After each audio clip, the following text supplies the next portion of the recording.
Parliament ఎన్నికల notification జారీ కావడంతో రాష్ట్రంలో పార్టీలని సీట్ల కేటాయింపు పనిలో నిమగ్నమయ్యాయి. అధికారంలో ఉన్న స్వయం శక్తి పార్టీ క్రమం తప్పకుండా గెలుస్తూ వస్తున్న నియోజకవర్గాల్లో చిత్తూరు నియోజకవర్గం ఒకటి. ఇక్కడ సిట్టింగ్ ఎంపీ మహేంద్ర నాయుడు, మాజీ ఎంపీ శేషాద్రి నాయుడు టికెట్ కోసం ప్రయత్నాలు ముమ్మరం చేయడంతో ఇక్కడి రాజకీయ వాతావరణం వేడెక్కింది. ఈ రెండిళ్ల మధ్య వైరం గత కొన్ని దశాబ్దాలుగా నడుస్తోంది. ఈ వైరం ఎన్నోసార్లు ఘర్షణలకు, రక్తపాతాలకు దారితీసింది. అయితే కొంతకాలంగా పార్టీ పెద్దల మధ్యవర్తిత్వంతో రొటేషన్ పద్ధతి ప్రకారం టికెట్ కేటాయించడంతో ఆ ప్రాంతంలో కాస్త ప్రశాంతత నెలకొంది.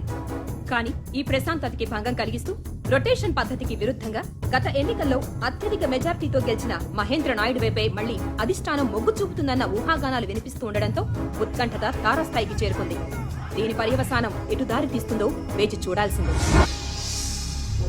నేను ఈ నియోజకవర్గంలో 30 ఏండ్లుగా ఎంపీగా నిలబడి రాజకీయ సన్యాసం తీసుకునోండి.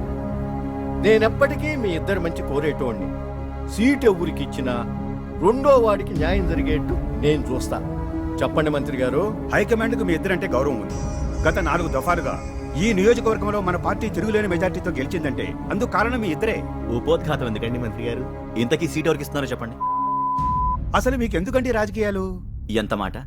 ఒకప్పటి ప్రధాని కూడా మలాడి మర్చిపోకండి. చెప్పండి.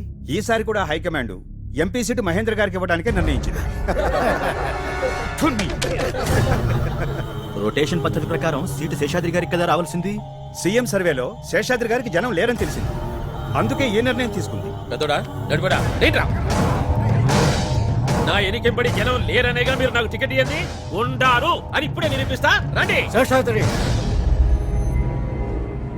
25 ఏండ్లుగా మన నియోజకవర్గం ప్రశాంతంగా ఉండాలి. అది అట్నే ఉండేయండి. అదే అందరికీ మంచిది. చేతులు కలపండి. నాకు పూజకి టైం అయినది, మరి వస్తాను. అట్నే గురుగారు.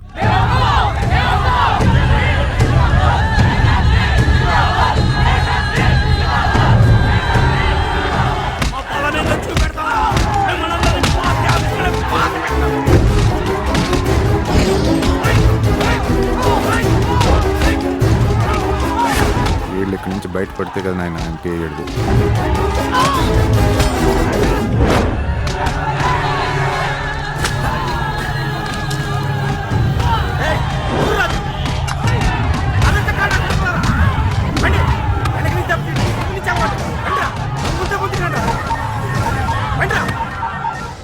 హలో బావా, ఈ నా కొడుకులు నన్ను కిడ్నాప్ చేసినారు బావా. ముండల్లోకి వచ్చినప్పుడు చెప్పులు వేసుకుని వస్తాం.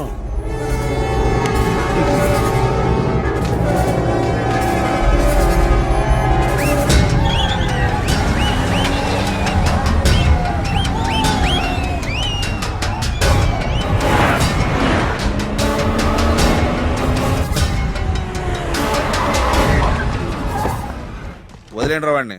కట్లిప్రా. గరికనాయుడినే కిడ్నాప్ చేస్తారా? గరికనాయుడు అంటే ఎరకేనా? నరకత, అడ్డంగా నరకతారే.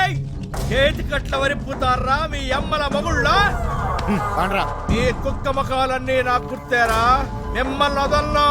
ముందు మీ పిల్లల్ని చంపుతా, తర్వాత మీ ముందే మీ పెళ్ళాలతో ఆడుకుంటా, ఆ తర్వాత మిమ్మల్ని అందరినీ చంపుతా నా కొడకల్లా.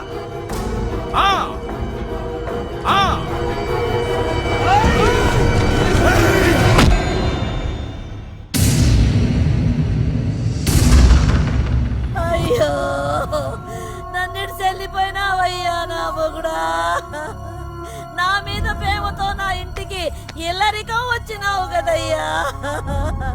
నువ్వు లేకుండా ఈ ఇంట్లో నేను ఎట్టా బతికేదయ్యా, ఎట్టా బతికేది. మేం కావాలని చంపలేదయ్యా. వాడు నోటుకొచ్చినట్టు వాగుతా ఉంటే కొట్టినాము. దానికే వాడు సస్తాడనుకోలేదు. చస్తే చావనన్నయ్య. ఆ శాశ్వత మా అయితే దినం చేస్తాడు, అంతకంటే ఏం చేయలేడు. మన ఇంట్లో జనం దినం కుడితిని లేసే లోపు ఆ ఇంట్లో శవం లేవాలి. మనం అంటుబట్టలు ఇప్పే లోపు అలా అంతు తేల్చాలా. ఆ ఇంట్లో ఒక్క శవం ఉన్నా లేవతే నేను నా బొట్టు శర్మనన్నా శర్మను అట్టాని నాకు మాట ఇయ్యి. అప్పుడే నా మొగుడు నేను కాటుకి పంపేది. అట్ట కాదు చెల్లెమ్మా అంటే వద్దు.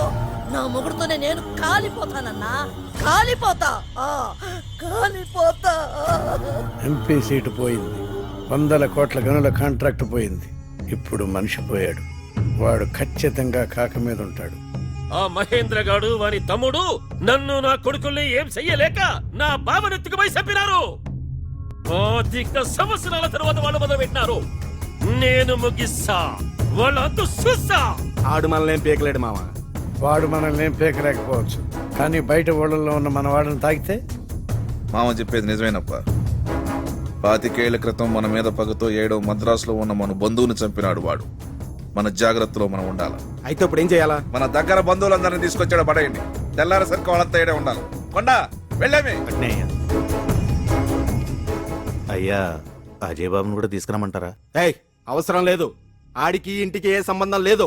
ఏ సంబంధం లేదన్నంత మాత్రాన ఉన్న బంధం తెగిపోదు.